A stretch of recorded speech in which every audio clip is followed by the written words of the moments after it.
Hey everybody.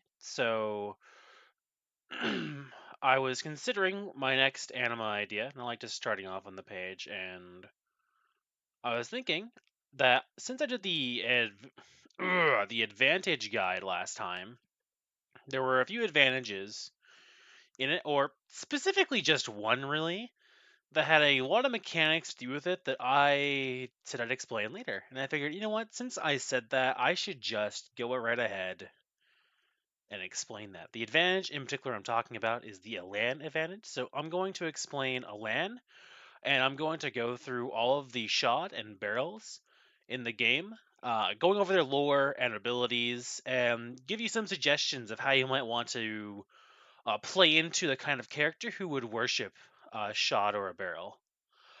So let's start off. Who are the shot and barrels? The Shad are Lords of Darkness, and the Beryls are Lords of Light. Though it's more accurate to say that the Shads are Lords of Darkness, and the Beryls are Ladies of Light. Because there's like one female Shad and like one female Beryl.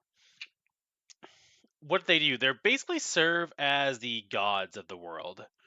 They used to walk the world like everyone else. However, eventually, due to some conflicts and them just causing basically inviting conflict over.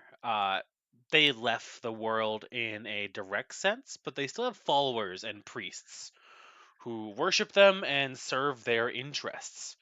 Barrels follow the teachings of CL. Who CL is? CL is like a greater god, more or less. Uh, there's not much information about her, but she has a few dragons who act as her avatars on the world, and the only real last vestiges of the gods left on the world, the light gods, that is. Shots follow the ideas of Gera, who is like basically the complete opposite. The barrels of light follow positive emotions, whereas the shards of darkness follow negative emotions. Keep in mind, I say positive and negative emotions because light and darkness is purely on the emotional scale. Not all shards are evil, and I would say not all barrels are good, but basically all of them are.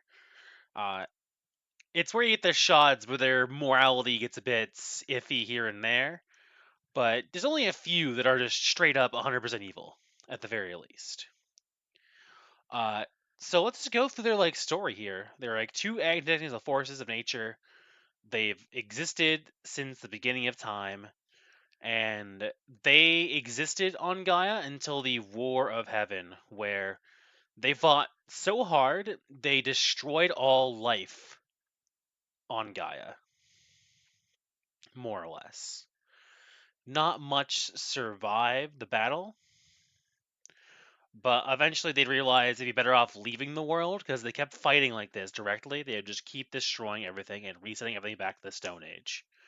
So they left, but they still offer powers to those who synchronize their beliefs. And that is what a LAN is. A LAN is your level of synchronicity with a particular deity, or shot or barrel. Now, there are some limits to how much a LAN you can have, potentially, with a creature. So, up to 50 Elan, and really up until about 79 to 80 Elan, you don't need to worry about it. It's very conceivable you're 1 in infinite, 1 in 1,000, 1 in 500, and 1 in 100 of the big followers of this god. But once it gets to 1 in 10, 1 in 3, and then the 1 in 1, the high priest basically, it's suddenly depending on who you're worshiping could be a competition to get to that next bracket of a LAN. So keep that in mind that there's not an infinite number of people who can have all of these powers. And if you are an Elan character, depending on who you are, you might be stuck at like 79 Elan for a very long time. Or if you want to go beyond that, you might need to go on a quest to prove you are better than one of those 10 guys there who are taking up a spot and take their spot that way. Or if you're going with an evil barrel or an evil shot, you might just kill your competition and take their spot that way. Now, as a DM, as a little note here, it basically says don't give players a LAN unless they are actively trying to get it. I'd agree with that. Don't worry about a land unless players are actively trying to get it, or it's something their character is big on. Because if they're not actively striving towards it, don't worry about it. But if a character is like very like closely aligning to a Beryl's wills, and you notice that, eventually maybe you should have them have a dream or something, or some sort of event that might introduce them to the concept of one of these Beryls or Shajads. But with GM advice out of the way, let's get into the Beryls and Shajads themselves. The first one is Mikael, the soul of God. And I'm just going to read their lore snippet as well out loud because I like reading stuff. I'm that guy. Mikael is the first among the Beryls, the most powerful and important of all the Daughters of Light. She is extremely consonant with CL's ideas, and she generally acts as her spokeswoman and representative. She was also the first one to feel the need to form part of the essence which is alien to all of them, and fused a fragment of their essence with reality, as her lady had done before. Mikael incarnates the purest guiding principles of creation, without which all living beings would be completely lost, hope, and salvation. They completely lose their hope and salvation, I think. So that means that's kind of poor writing. Anyways, for centuries, she has looked after the flourishing of all of Gaia's races, giving little thought to their affiliation to the light or the darkness. She never felt any desire to be worshipped, although several cultures consider her a deity. Her only goal was always to help and inspire others. Nevertheless, she felt a strong empathy with the principles and basic concepts of Christianity, and as when they were developed. Fascinated by them, she slowly began to respond to the fruitless praise directed to God, until in time she became the most benign and merciful face of the God of men. Those who synchronize of her are people of great hope in the future who try to help others. They are, above all, strong believers of salvation. So let's talk about the kind of powers you can get. So the first two powers generally are pretty weak for a lot of these beings. They're generally more support powers or things that influence your secondary abilities. So Light of Hope. Characters become a source of hope for others wherever they go. Their mere presence stirs the joie de vivre in people little by little, and they give bliss back to the world. Those in daily contact with them are never discouraged nor lose their faith. Now, keep in mind, this ability label lists off no mechanics. It's purely seemingly a roleplay ability. There's also quite a lot of those in the Elan powers. It's up to you as a player and as a DM as well to make these powers also matter sometimes. Like being around people who never are discouraged or lose their faith. That could be their faith in anything. Their faith in God, their faith in you as a leader. So if you are this beacon of hope, make sure as a DM you never have like this people being hopeless around the player. Or if you're in a hopeless situation, everyone around this kind of character should be very like, they should believe in them down to the last moment that this person or the situation can be overcome. This is the idea and thinking you need to go with if you want to delve into a land, because there are a lot of, like I said, there are a lot of abilities with no mechanics, but the next one does have mechanics, and a lot of them do as well. Eliminate disease. Oh, sorry, before I go, actually, I should explain how to buy a land abilities. So, as you can see, this ability requires you to have 10 Elan, but it costs 5. Does that mean if you had 10 Elan and bought it, you'd have 5 Elan and couldn't use it anymore? No. So your maximum Elan is 100, and you can, like with martial knowledge, spend Elan, quote unquote, and buy abilities. You still have 10 Elan, but you have used 5 of it investing into Light of Hope or into another ability. I should really explain that before I go too far ahead. And that's how you buy them. So you'll never lose a land from buying abilities. You only lose a land by doing bad things, which we'll get to once we've read through all of this person's abilities, and then I'll explain modifiers. Sound good? Sounds good. So eliminate disease, it enables characters to heal any disease of the same or lower land value they possess. Very simple. So if you have 30 land, you can cure a disease of a land level 30 or lower, all the way up to 100. This ability isn't mechanically very good because diseases are very uncommon, but it's not bad either because if they do get sick, suddenly you can snap your fingers and it's gone. Excellent. Keeping in the world, characters may immediately bring back to life individuals in a between life and death state simply by imposing their hands on the subject with the need of a PHR check. This one's pretty good actually. Like, no joke. Because when you die in Anima, you have to roll a PHR check because you might just die of the shock anyways after you die. I think if you're not fully negative life points. So having a guarantee that, and by the way, you roll this check after an hour, technically, as well. So this makes sure that even if you find one of your friends half an hour later, you can still guaranteed save them. Heavenly Resistance. This gives characters a special bonus equal half of their Elan to all of their resistances. That's just amazing. Just there's nothing else I can say about that. At the best case, it's plus 50 to all your resistances. That's just really good. Your number for a lot of basic spells is like 120. So if you can get this ability early on and you have like, I don't know, maybe you have 50 at this point, level 3 or something, level 4, you have about 50 in your resistances. And now you have like a 70 because you have 40 Elan. That's just like now it's a literally like a is it a 50%? 7, 8, 9, 10, 11. Yeah, it's literally a 50% chance now to resist most resistances that are bad. That's really good. Exercise evil. Communion with Mikael enables characters to exercise supernatural beings of a naturally negative essence. Exorcism works just like the banish ability, meaning the creature failing the required MR will be expelled from the material plane and brought back to the flow of souls or the wake. It can only be used on creatures who have employed to harm others directly. It may only be applied to once per creature as long as the character's land does not increase. And the difficulty for the MR check is twice your land level. So it's pretty good. It scales up to 200 eventually, which is very good. Uh, it is very limited in scope of what you can use it on. Because basically you can only use it on darkness elementals. And also, they have to be aggressive. They have to be causing harm to others. So, at the very least, it does work on all the bad guys you might want to use it on, right? But you couldn't use it to, like, cheesily murder something. Aura. It grants the ability to extend that resistance ability to any individual around you.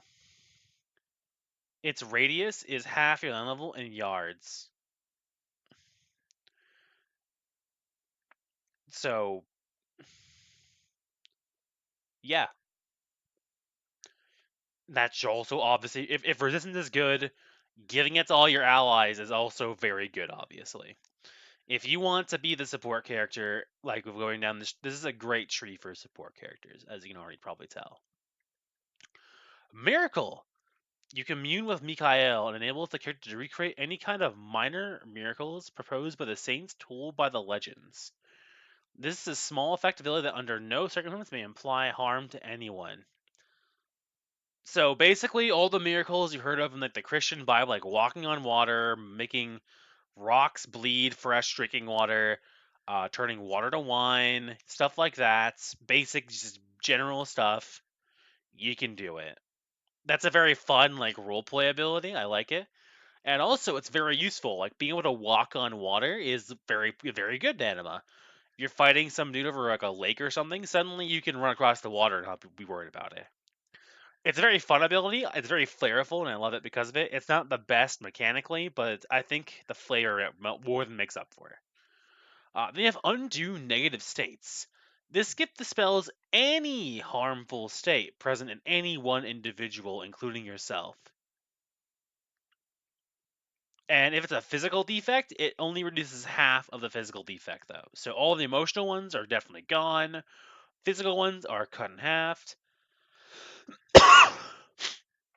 However, if it's a supernatural effect, so caused by a spell, for example, you just make the target redo the resistance check. That's pretty good. It's not the best, but one thing it does do is if you're gonna get this one, don't get, for example, Or actually, no, it's only those states, effects, and accidents ones. So no, that one's still useful. It's pretty good. If you're fighting like monstrous creatures that are just horrifying to look at and stuff, it's nice to have an ability to negate terror and stuff that doesn't cost Xeon. And removing negative states or even cutting them in half is just pretty good, to be honest. Savior. Whenever a character performs an action tending to save a life, Mikael endows power that reduces the one level of difficulty on any check they need to make. They also receive a plus 40 on opposed checks. That's kind of vague, to be honest, because it's vague, but it's vague in a good way, because that means you can use Savior for a lot of things. Like, if you need to make an acrobatics check to leap across a rooftop to go save someone, suddenly it's way easier. Or if you need to, technically as well, if you needed to defeat someone in combat to get to an ally to save them, suddenly you have plus 40 on your attack and defense skill checks to kill them to get to your friend. It's definitely an ability that requires a bit of convincing from your DM in some aspects, but the convincing shouldn't be too hard because all it has to do is SP an action to save someone's life. So as long as you're acting to save a life, it should be good. I recommend as a player though, don't try and cheese this ability or you'll get your DM angry. I'd recommend making sure that you can at least see or know the person you're saving. If you are simply saving the whole town from a pack of monsters, I feel like this ability wouldn't help you. But if you saw a villager being like pinned down by some demon, then this ability should help you get to them faster and stuff. Heavenly Essence. Characters are so close to Mikael that they can invoke her angels when they need their help. They are usually maidens of light, although other similar entities may also perform the task. Angels are not obligated to obey, but they will usually agree to anything they are asked to do because of their close relationship with Mikael. Characters are entitled to one summoning per month, but they may repeat it, sacrificing one land point permanently per additional call. So that's a bit misleading. If you lose the land point permanently, you can get it back by going back into your good graces. But this is really good. Maidens of Light are like level 12 or 13, like beings between worlds. They're just incredibly powerful. Summoning one for free, no skill check, no summoning check, and they generally will do what you ask them to do. That's just really powerful. They can, yeah, no. When you get this ability, you're basically a summoner that just summons really one OP creature a month.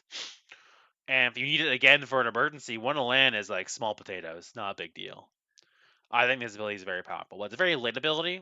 To be honest, if you're making a character around Elan, if you're starting at 0 Elan, you're not gonna get to this point. You'll probably get to around 50 or so, probably when you get stopped when you can't get any more. These further abilities, once you get to the 70 Elan stuff, that's when you're going to want to have taken the advantage to get that extra Elan. So, Rise from the Dead. By adhering entirely to the concepts embodied by Mikael, characters gain the ability to give life back to the dead if they have died against their will. Those who have not yet received the calling can be brought back for absolutely no cost at all. On the contrary, bringing back those who have already returned with the lowest total cost one permanent point of land per month elapsed since their death. The ability is useless in reincarnated or destroyed spirits. Being that your is 40 or higher will not be affected either. So resurrection is very uncommon in Anima, and this is a free resurrection on someone who's dead but hasn't their soul hasn't gone away. And even if you wait like 29 days, you can still revive them, no problem. Very good. Very powerful. If you're going down this tree of a land, you pick that one. Resurrection. Mikael's chosen ones are never too far from salvation, even in death. This gift will allow the character in question to return from the dead with all of his or her faculties untouched. If the body is completely destroyed or has been injured severely, it will be regenerated automatically at the time of its resurrection. This will only work if the character still has things to do in the world and has the drive to live. Soul destroying effect, like those of the spell sever the existence, it may annihilate the character completely. So if you manage to 100 to land and you're still in the middle of a campaign, like your fight, this is like some high level shit, level like 12 or something, and you die, and you're still that big blast, big bad to find and take down to save the world, or whatever you're doing at this point. This is amazing because this means you can play the character at this point that, like, don't worry, guys, I'll sacrifice myself for the greater good. And then you wink up to the heavens, you walk in there, you die. But it's okay, because since there's still that one last thing you have to do in the world that's really important still, and you're not sure your friends can do it by themselves, you would then come back to life despite having doing that heroic sacrifice, and then you'd meet your friends again back as they're about to storm the castle, whatever, of the big bad that you've been chasing for all this time. And they'd ask you, "Where'd you come from?" And you'd say, "Don't worry, my friends. I'd not let you face this evil alone." And then you charge in deep and you would fight this final antagonist. Though it's also, with that wording of his ability, it's very abusable. There's no downside to having it happen more than once. So technically, if you get to this ability, you just can't lose anymore until, until your purpose in life is done. So the big bad guy kept killing you. Unless he could destroy your soul, which at this point he might be able to. But if he can't, then you can just fight him forever. So now let's talk about how you actually get a land. We've discussed some abilities, but every Beryl or shot has different parameters to getting a land, and they change once you get over 50 a land. So also there's things you can do as well to lose a land. Don't do these things. They're bad. So to get to the Elan, what you can do is give back hope to an individual. Doing that gives you 1. If you give back hope to a large group of people, like 5 or 10 people, that's like 5 Elan. Saving someone's life gives you 3. Helping someone in need also gives you 3. Undoing a minor wrong. That's very vague. What is a minor wrong and what is a major wrong? A minor wrong might be helping someone who went to the store, right? And they got incorrect, and the guy swindled them, and then you go, whoa, whoa, whoa, whoa, whoa. You swindled that guy. You gotta give him his money back or whatever, or you gotta, make it worth the money he gave you. That's a minor wrong. A major wrong, I feel, would be like someone has been wrongly convicted of a crime and they're going to be executed in a few weeks. And then you, as a follower of Mikael, you wouldn't let them die, of course. You would go off and you would prove his innocence in the court of law and save his life. And that would get you 5 land. But once you hit 50 land, to get 51 higher, you have different actions you must do, like helping someone at your own expense. That's risking your neck and, you know, helping them. Undoing a major wrongdoing is just the same thing as undoing a major wrong, but you get less of land for it, is how I see it. Risking your own life to save someone else's. So it's kind of weird that it's helping someone at your own expense and risking your life, where you think you'd get more land if you're risking your life. But, whatever, it's the same amount, but you're actually in peril now, even more so. Because risking your life to save someone else is like jumping in front of an arrow or something, or a spell for them. Helping some of your own expense would be like, giving them a loan or something, or it's risky for you, but you won't die from doing it. You might just inconvenience yourself. And giving back the will to live to someone who has lost it, stopping someone who's suicidal or depressed, and bringing them back to salvation. Now, should you ever lose hope, ignore someone in great need, or commits a really evil act, I that's also very vague, but like you murder a kid or something, you'll lose the land. You can get that land back, but you gotta do these actions to get it back. Now, the next entity we're dealing with is Zemel, a Shad, the end of days. Zemel, the shadow of existence, the burden of all life. There are so many names for a nightmare that never should have been named. Many arguments are made to sustain his status as the greatest among the Shads and Beryls, but darkness itself states his power is only comparable to his insanity. Some legends say that after the War of Heaven, he exterminated entire races. Others say he rebelled against his own. Whatever his actions may have been in the past, time has washed them away. The only thing we know for sure is that Gera himself locked Zemiel away in the darkness to prevent him from acting freely upon the world, and it chained him to the void as a punishment for his disobedience. The very thought of the existence of a concept like Zemiel is a contradiction. It incarnates unchained destruction, despair, and death without meaning or purpose. It is the end of all existence. He made no distinction between light and darkness. To him, all that exists must be destroyed. There is no record of cults who openly worship him, although there have been cases of individuals slightly synchronizing with him. These are destructive beings that neither seek nor need justification for their acts, subject with nothing to lose or gain in life, and usually with some degree of psychotic disorder. Sorry about that. So obviously this guy's super evil. Like I said, some shot are evil, some are good. His first gift to those who kill with no reason, the spiritual assault.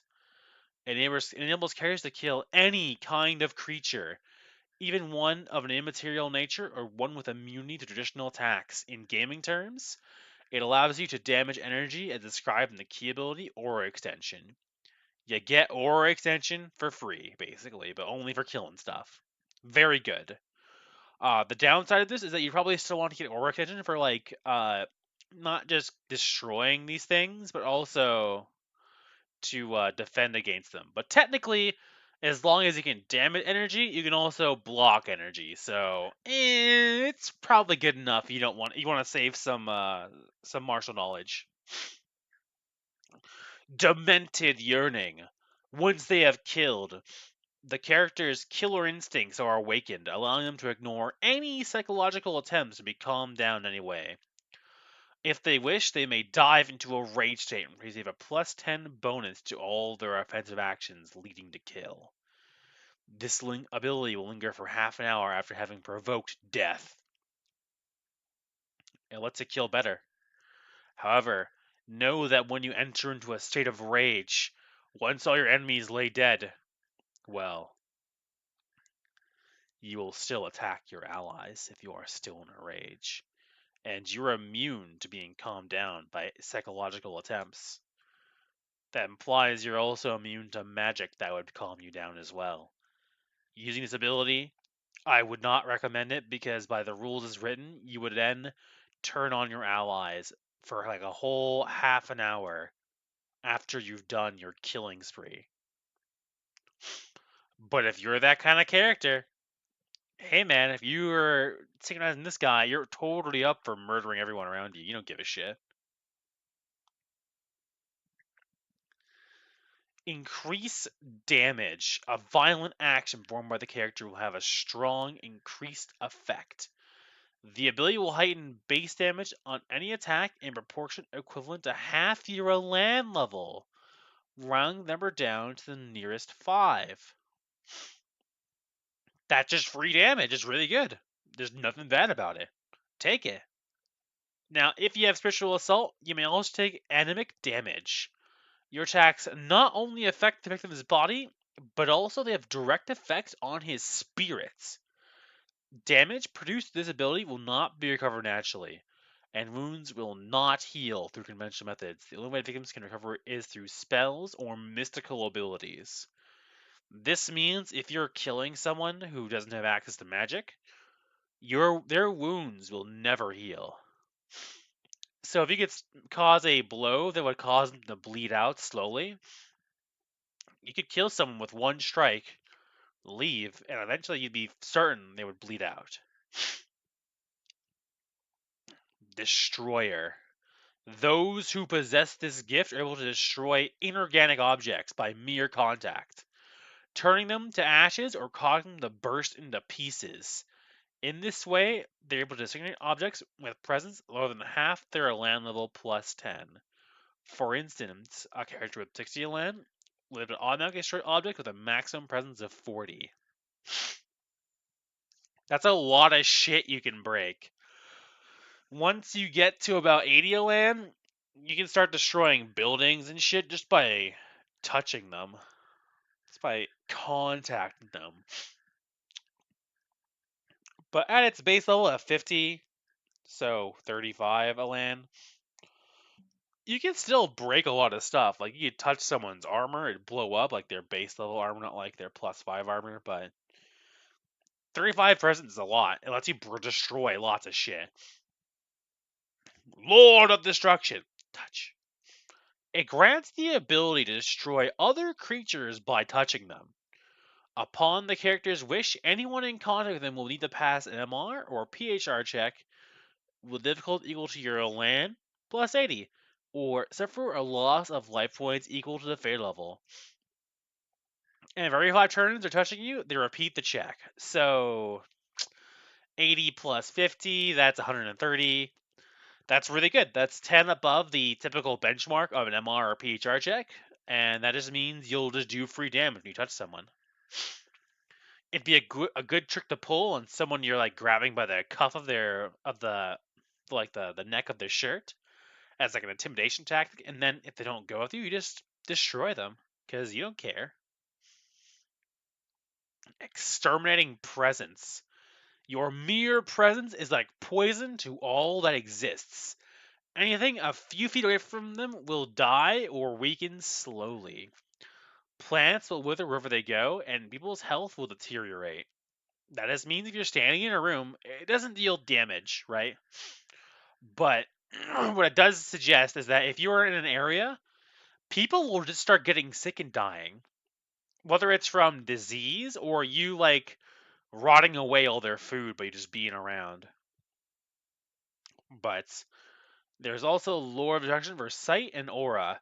With sight, it works just by looking at them, which is really good. The Elan is the same, but it's only plus 60 instead of 80, so it's a 110, slightly below average, but way easier to do. Every 5 turns you stare at someone, they repeat the check. But if they pass 3 times in a row, they are considered immune to it. Or you can have an aura of it, which just works in a 30-foot radius of you. It's Elan plus 40. They gotta complete the check every 5 turns, just being around you now. But if you pass it 3 times in a row, they are immune. However, if your aura is up, it cannot be combined with the other abilities. Same with sight. Only one at a time can be active. Destructive Assault. It grants the ability to damage any creature regardless of power, presence, or immunity. Those victims with a gnosis level lower than the aggressor whose lives are taken by him or her will have their souls completely destroyed instead of returning to the flow of souls. So, if you're a follower of Mikael with 100 Elan and 80 Elan, Zemel guy kills you, you're dead forever. Sorry. Sucks to be you. Blood of Insanity. Zemel's blood of dementia runs through the character's veins, allowing them to infect others with it. Whoever drinks your blood will suffer the consequences of a level 80 supernatural poison with an instantaneous effect of 140 VR difficulty.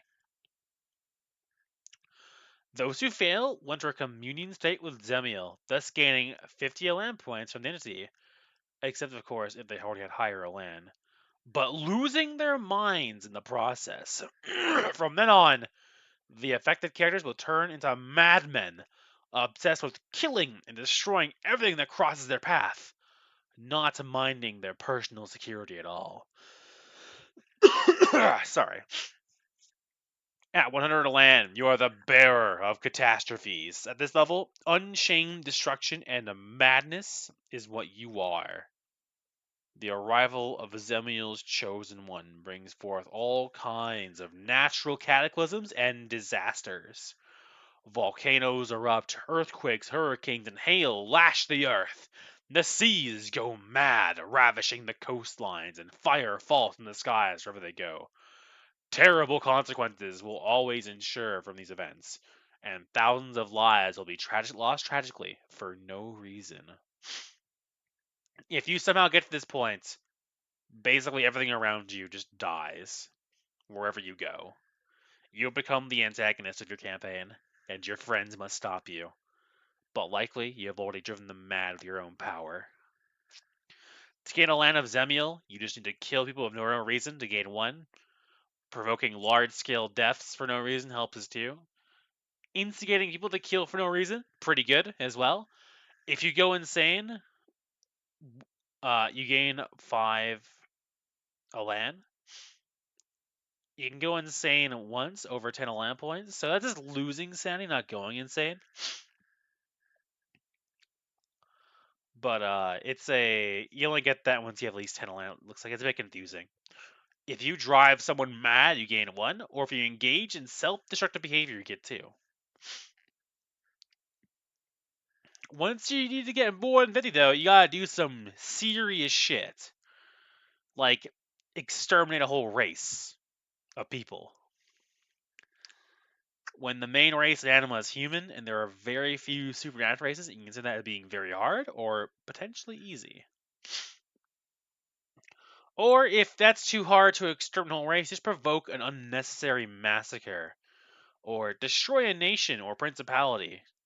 Or, just by seeking death, will you gain a land, slowly over time. But should you ever consciously save a life, stop a massacre, or showing concern for one's own well-being, you will also lose a land. To be a follower of Zemel is to be a madman, a murderer, a killer, with no care for yourself or those around you. Those who follow in your wake will die, and one day you will die as well. Uriel, though, he is the Beryl, the spirit of freedom. He represents the free spirit, and the rebel are the other words that Uriel is also known by the way. He is the only Beryl to take on masculine identity. Inside the structure of reality, he incarnates independence and free will. He is therefore opposed to tyranny, slavery, and the law that seeks to limit the autonomy of people. In spite of this, he believes there are certain natural laws that all living creatures should abide by, and that individual freedom should be limited only to respect the liberties of others. He dislikes violence, but approves of it as a last resort. The Beryls think greatly of him, especially Mikael and Azrael, who he is quite close to. Even in spite of this, his desire for absolute freedom may cause him to slightly oppose his mates sometimes. Generally, his actions and all of himself are entirely unpredictable. He has inspired many religions, although never in the form of an organized cult or church. Oddly enough, he was also worshipped as the god of thieves, as a title for which he has competed many times for with the Shajads Uriel.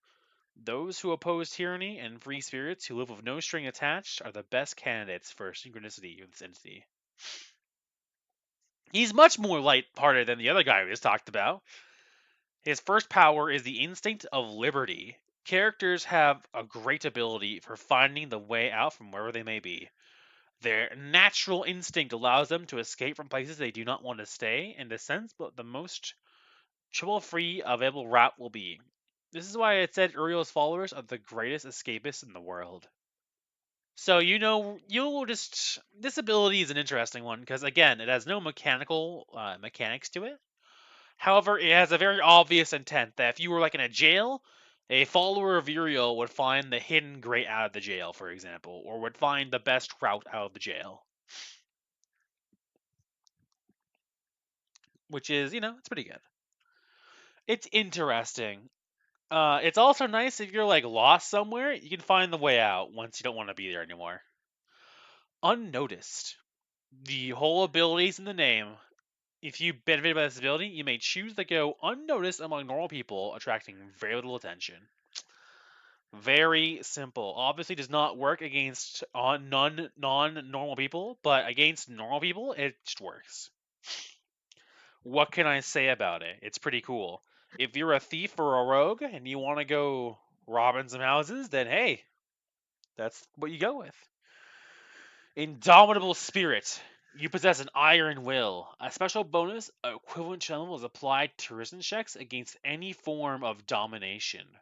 that's being possessed, mind controlled, or dominated in any way. Pretty useful when those things come up, but that's very situational. Not all spellcasters, key users, mentalists, or whatever have those powers. So it's the first few abilities are very niche. You might only pick one of them because only one of them fits your character well. But that's how this works. It's best to make a character, and then if you're going for a LAN, build around the abilities. They're not something that you can generally just pop into. A free soul. Those in contact with the character will gain a new sense of longing for freedom and desire to follow their impulses. In many aspects, their behavior is contagious, and they push their acquaintances to pursue their own dreams and rebel against oppression. It's kind of funny that you kind of influence the minds of others despite wanting people to be free. Huh. A visionary. By acquiring this gift, characters begin to receive visions about possible future events. Images may come in any format the GM desires: dreams, whispers in the air, or watery reflections. The higher the level, the clearer and more accurate the visions. The limits of this ability is interpreted by the GM. Naturally, predictions are not entirely safe, and only depict possible outcomes, totally liable to modification by the characters. Does exactly what it says. It's up to the DM to decide how powerful it truly is, but it's a good way to, if you're a follower of Uriel, to get a sudden hint of what you might want to do next if you're ever lost in a campaign. I like it. Means of transport. Characters always have suitable means of transport at hand when they need it. As if by magic, they will find an appropriate form of travel to wherever they need to go. Be it on horseback, caravan, or ship, natural spelling may be impaired by certain circumstances. But it's a pretty cool, like, smuggler slash Han Solo style ability where, like, there's always a horse there ready for you to go if it would make sense. Obviously, if you're in like a lifeless hellscape, it might not work, but 9 times out of 10, you have a escape ride waiting for you. Breaking the chains. The union with Uriel allows characters the ability to free others and themselves from any type of supernatural control in the form of mystical, psychic, or summoning abilities that might subdue them. The subduer must pass a MR check, or he will free his prey from his control. It can only be used one time per subject as long as characters do not increase their Elan level. The MR difficulty is equal to twice the character's Elan. So, this ability has been vague, because that means, since it includes summoning abilities, could it, like, break up a familiar bond? That's up to the DM to decide if that's plausible, and what would happen? Is it the usual thing where they roll a PHR check or they die, or is it like the only like legit way to do it without killing something, It's a tough one, but it's interesting. It's very nice though to as an ability to be completely immune to domination and be able to free someone from it. There's not a lot of ways to do that, so it's very powerful. Very powerful indeed. Eyes of the future. You're able to foresee certain immediate events thus making it possible to alter their course. It operates in the same way as a sixth sense would. Along hairs know what will happen in the next turn. When you use it, you get a plus 30 bonus to all opposed check because they already know the intentions of their opponent. It can only be used once per day for every 10 land points he got. It may be used passively if the GM allows to anticipate possible danger or limit a surprise. However, when using it passively, it counts as 2 uses instead of 1. It's very good. It can counter surprise. And I think the GM, you should let players use it for that because that's just really good. If you don't, then suddenly this becomes well, I want a plus 30 on this turn, so. And then I'll use my 2 fatigue points, so it's plus 60. Let's rock and roll, DM. And that's a good way to use it. It's still a good check, a good ability to use for that, but it makes it so that now the players have a secondary use for it and might not want to waste all their eyes the future uses every day. Free passage. No wall or gate stands in the way of the recipients of this gift. You're allowed to move in and out freely, walking through any material physical barriers as they do not exist. Supernatural walls or barriers are not included in this ability. So walk through physical walls. So at 70 land, you get 1 extra point in power, willpower, and dexterity, dude. That's pretty fucking sweet. That's 4 stats, man. Uh, no, sorry, that's 3 stats, man. Whatever. Dex is good for everyone, and power is good for most characters. Willpower is it's kind of meh, but basically you'll benefit from 2 of the stats usually that you get, and 1 you will not. And yeah, that's really good. I like it. If you're going down Uriel's path, you definitely get this. Like, don't not get it. Supernatural Essence. It just gives you 30 Genosis. Get it. Like, that gives you free fucking creation points. And not creation points, yeah, and like, or DP. You should fucking take it. Yeah, it's really good. Just fucking take it. It's amazing. A second chance. Characters are entitled to a second roll upon failing a resistance check that would subjugate them to a negative state. Also amazing. Take it. Getting a reroll when you're gonna get fucking destroyed by a bad resistance check? Yeah. And that's in any negative state. So being critically hit is a good negative state to ignore, for example. Because it will likely put you in the negative state of being dead or not having a kidney. You know?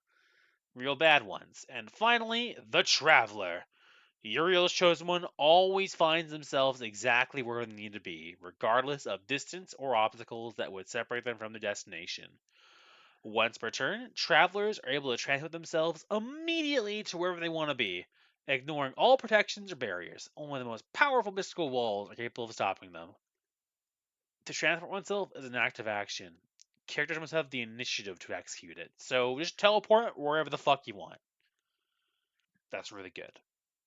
Because it lets you do some bullshit, and in Prometheum Exit, having that ability will let you do some other shenanigans, and just going wherever you want is really powerful. Because suddenly you can just do shit that you wouldn't. Like, for example, you're fighting a bad guy, and you find out middle of the fight, like, you fool, I can only be slain by a silver blade. And you're like, oh, I'll be right back. And you're like, I teleport to the markets of Gabriel right now. And I want to be right next to a guy who has silver blades for sale as well, because you don't need to know where you got to go. You can just say that, and that'll happen. And you'll be next to the only guy who sells silver swords in Gabriel in the markets.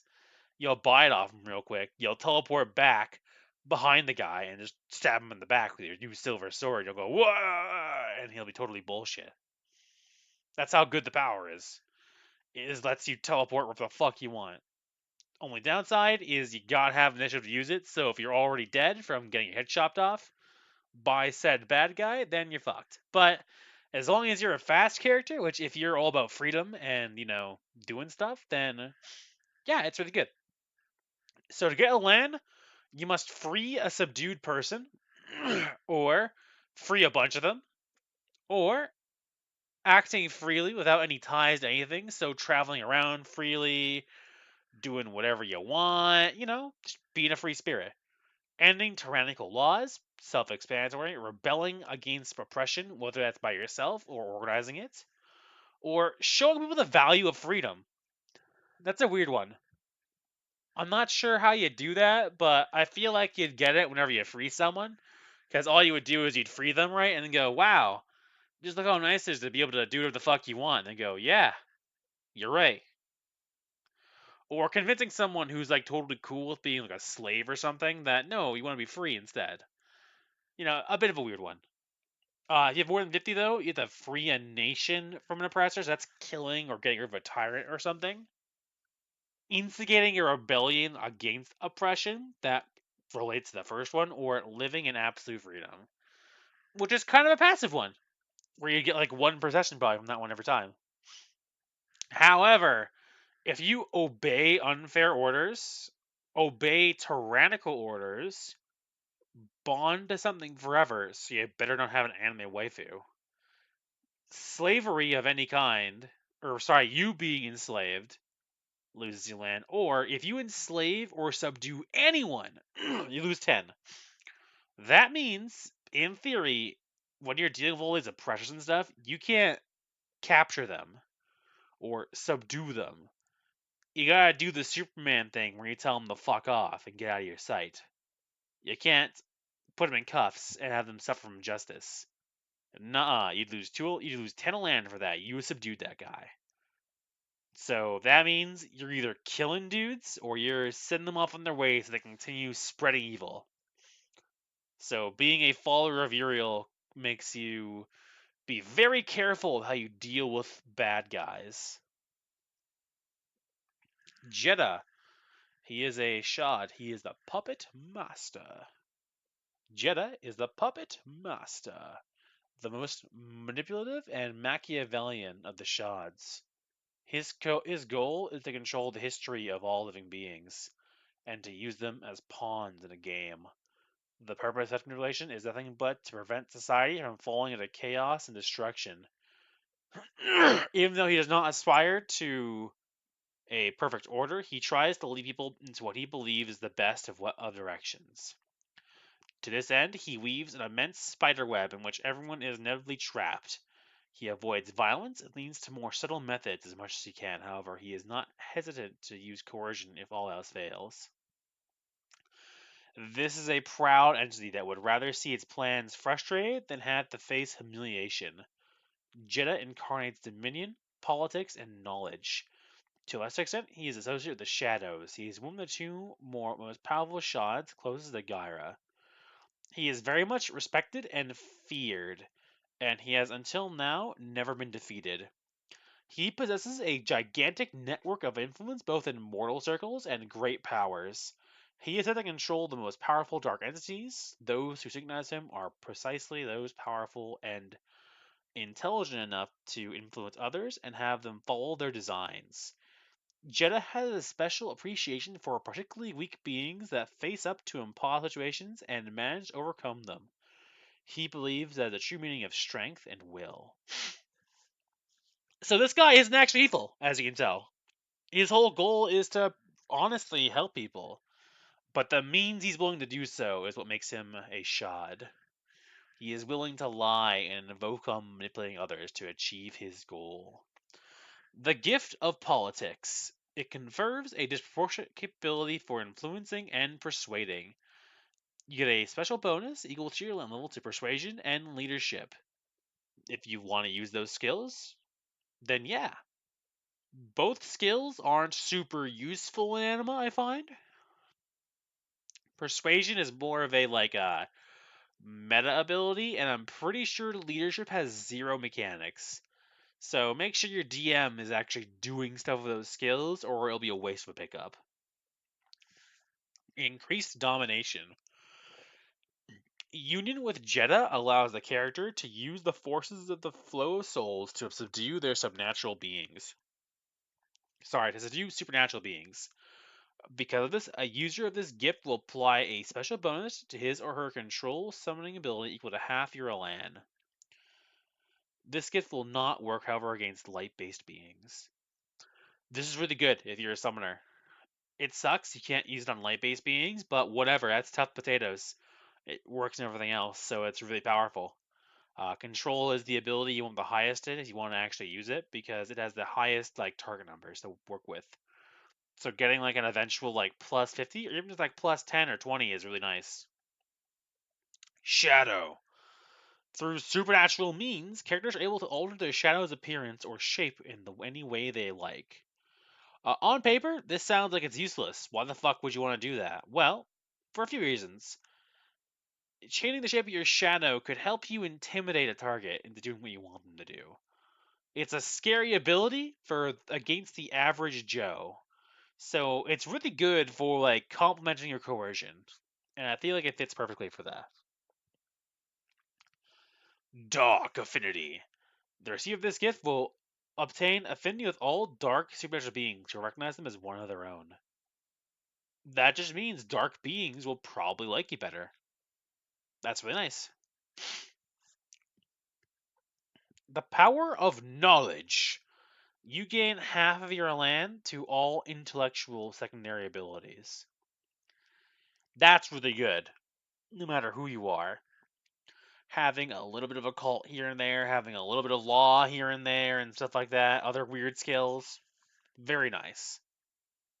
I think that's great. The Dominator. So there's Dominator's speech, the Dominator's sight, and aura. They're all the same ability, but their PMR or PSR check changes, getting weaker per easier it is to do. But they're able to subdue people through their voice, aura, or sight. They roll a MR check if they've been in it for like 5 turns, equal to a lamb plus 60, and well, they'll eventually be dominated. However, this domination can't go against like their creed, or else they gotta re-roll on it. But other than that, they're your slave, dude. Easy peasy. Chain of command. Characters expand their control over people and creatures as they are now able to transfer some of their power to those who act in their behalf. They are entitled to pass on any gift they possess to a subordinate with the purpose of carrying out specific orders. The power granted acts if the vassal's land was 20 points less than that of his or her master, although both can continue using it. Each gift can only be attributed once. If the character wants to grant it to the servant, he would have to remove it from the one that currently holds it. Dark power. It increases your power, willpower, and intelligence by 1 point. It's similar to the one Uriel has, but it's only useful if you're like a wizard or mentalist, or a wizard mentalist. If you're a wizard mentalist, it's really good because you need all three of those stats. But generally, if you're a character who cares about these stats, you only care about 2 of them or 1 of them. Very rarely would you be a wizard mentalist who cares about all three. We already did this Dominator. This one has 40 instead of 60. And in this case, you stare at them for longer than 2 turns. Same ability, though. Supernatural Essence. You gain Theurgenosis. Same as Uriel. You'll find all these Shajads and Beryls mirror each other slightly, for the most part. Like, you'll see the Beryl, and then you'll see his opposite in a Shajad, basically. Dominator, same thing. Uh, but it's when they get less than 30 feet away from you. And it's 20 instead of 60. Master of Puppets. Those who synchronize with Jetta completely will obtain the power of manipulating their subordinates as mere extensions of themselves, like a puppet master pulling puppet strings. They will project their awareness over their agents and act through all of them simultaneously. Regardless of number or distance, even though they all retain their identities, the puppet master knows what they are thinking or feeling, and he's entitled to make decisions for them anytime he wants. These individuals will keep their own abilities, but while under the master's control, all intellectual knowledge he may possess will be available to them. In addition to this, all creatures mystically subdued by the master will lose the ability to free themselves from him even upon receiving orders opposed to their normal behavior. They become your full-on slave. To gain a land as this guy, you must manipulate others towards your own objective. Obtain an important political position helps too. Accepting the master's orders reasonably. Imposing order and stability in society. Overcoming an impossible situation. Promoting scholarship and knowledge. Controlling a large number of people. Obtaining an important amount of personal power. Or manipulating society from the shadows. Those last three only benefiting if you have more than 50 land. However, if you obey the weak or stupid, be controlled like a puppet unknowingly, conducting oneself stupidly or irrationally, or be humiliated or losing one's pride will all lose you a land.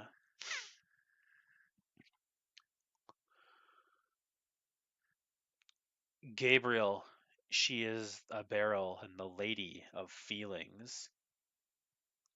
She incarnates the largest number of positive feelings. It is the lady of love, friendship, arts, and peace.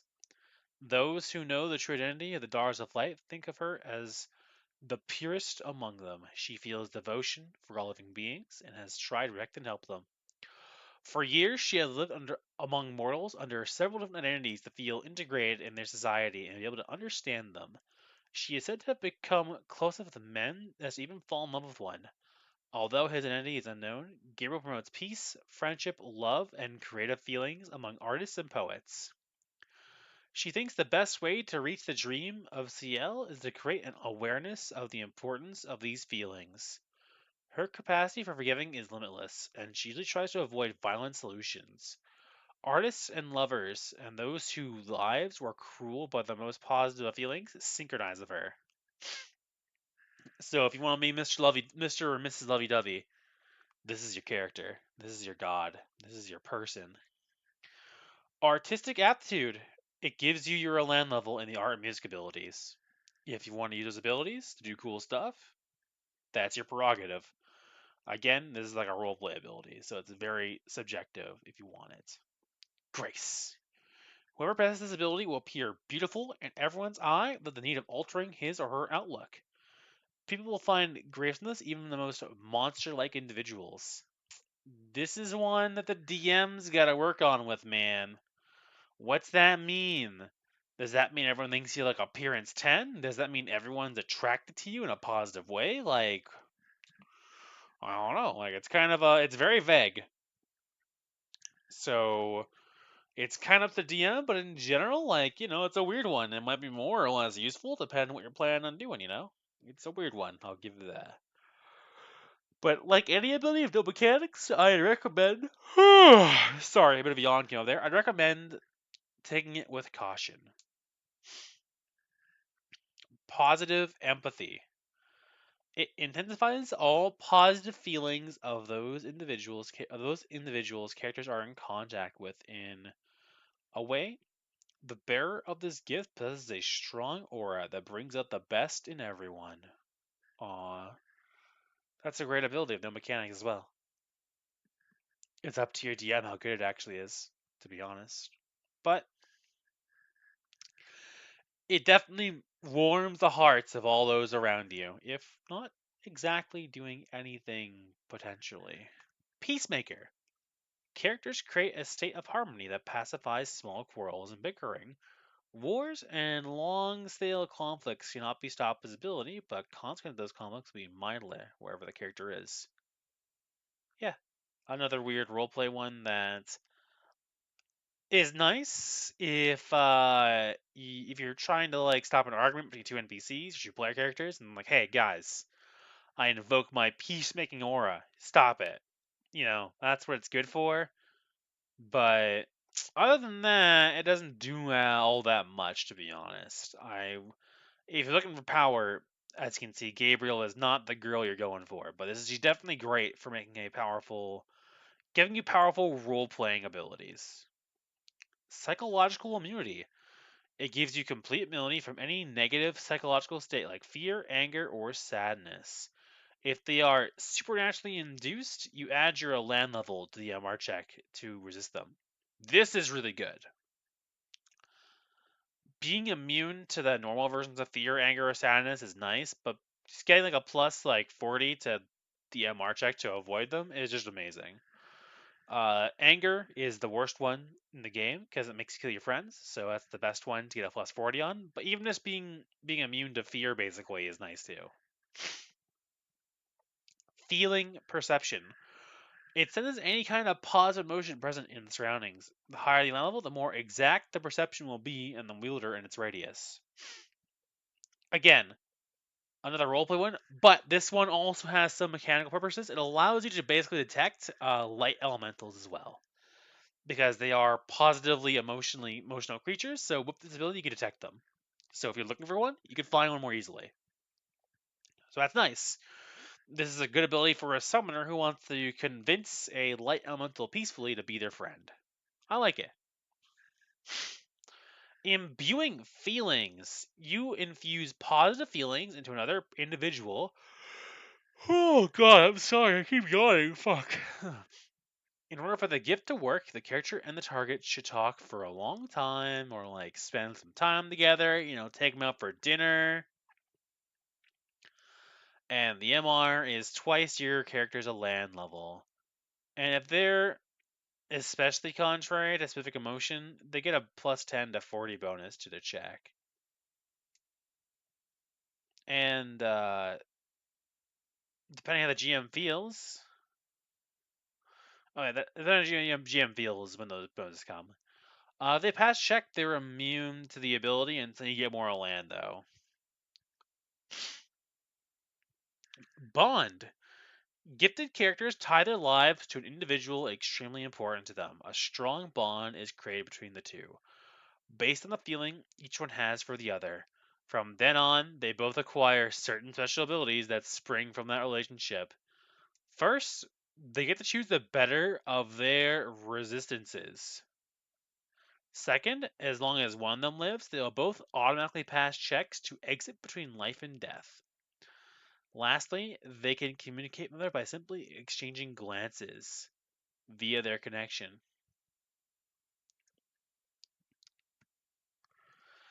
And you basically need to find someone who loves you or is a very close friend to you to use it on. So it's really powerful, actually. You know, as long as one of you's alive, you can't actually be killed unless you're like fully killed. Really good. Help. Oh, I'm so sorry. No matter how difficult things get, the gifted character will always find someone to lend a hand in any way they can. Oftentimes, he will only need to ask for help to be assisted by whoever may be around. Again, roleplay ability. Hard to determine how much help they'll give you. Is like the guy will like change your wagon wheel for you, or is like this guy will like die for you? Up to DM. Up to the situation as well. Peace song. Characters have the capacity to sing a song that incarnates the very nature of peace. When they do, Gabriel's voice springs from their throat with an indecipherable melody that enraptures everyone who hears it, stripping them of their will to fight. Everyone within 60 feet of you, for every Elan point you got, so that gets real big real fast. Their feelings are transmitted straight into their soul. Whoever hears it for longer than a half minute must pass an MR check against twice your Elan points to avoid being subject to the power. If you have the music skill as a secondary ability, each difficulty above difficult they obtain in a check will increase the MR difficulty by 10 points. So you can just stop fights or wars, which is important for how you get to land this character. Protection. Due to their closeness with Gabriel, characters are protected by a strong presence. This acts upon anyone who may try to harm them. Every being capable of entertaining feelings needs to pass an MR check equal to twice your land level of the character protection in order to harm him or her. Once passed, their resistances can be ignored until the next encounter. So, it basically lets you be immune to being attacked, but this means your friends will be killed instead first, probably. So it's not so great. It's nice though. If you're like stuck on your own and like they can't pass the MR check, suddenly like nothing can hurt you, and you can just like run away. Finally, your ultimate power is Paradise. Gabriel's chosen one possesses the quality of entering the hearts of good-natured people as a positive influence, forever removing all negative emotions from them. Wherever he or she is will be heaven on earth, and no one with a lower presence than his will be able to cause damage to others that or fall prey to dark passions or emotions. Negative beings will be forced to leave at once, or else be purified and inevitably transformed into benign creatures. Yeah, basically you become like, Kumbaya girl or boy, and people that are evil with less presence than you just gotta go away, or they'll turn to like rabbits and shit. It's it's a roleplay ability, but it's one it's very powerful. It negates all negative emotional effects on the party forever. And if you're fighting a lot of darkness elementals, suddenly they can't fight you anymore as long as you're stronger than them. It's useless to creatures that are weak that are stronger than you, obviously, but at least you're immune to some of their abilities, so that's pretty good. Again, Gabriel is a roleplay Beryl, is what I describe it as. Her powers will not help you in combat, save for a few here and there. She is there for you wanting to roleplay. and wanting to roleplay this kind of concept of someone who loves people and wants to build meaningful relationships, which makes her great for role playing. And if you want to go for that character, that's awesome because Anima is like 50% combat, 40% role playing, and like 10% fussing over the rules, you know. So role playing is still very important, and not every character needs to be combat optimal. And to gain Lanifer, all you gotta do is love and care for others, stop petty conflicts, you know, save people's lives, promoting positive feelings among other people, and just creating art. But if you want to get 150, you better be ready to stop a war or make some masterpieces. You know, find someone special to just love. And while you're at it, could you protect all forms of life? But whatever you do, don't you ever, ever start a conflict or hate someone or be overcome by dark feelings or destroy beauty or, worst of all, causing unnecessary death. Now, we've gotten through a chunk of the barrels and shot. In fact, we've only gotten through like three, I think. How many? No, we've gotten through a few. We've gotten through one, two, three, four, five. So I'm gonna put a cut in the video here because I've been yawning a lot, and from what I can tell, we've been going for a while now. Yeah, we're getting over the hour mark at this point. So I'm gonna call it here. I'm gonna have the next part of this video up tomorrow probably, where we'll probably go through the rest, if not all, the rest of them probably, yeah. And we'll be starting off at Noah, the Shad, the Dark Warrior. Anyways, thanks for watching this video. If you liked it, do the usual stuff. If you got any questions, leave a comment. And yeah, if you have any suggestions for like what you want to learn about in anima, you should ask them, and I'll make videos about them. Because I want to make a video about it anyway, so just tell me what you want most first, and it'll have it come out first. Anyways, I will see you guys next time. Goodbye.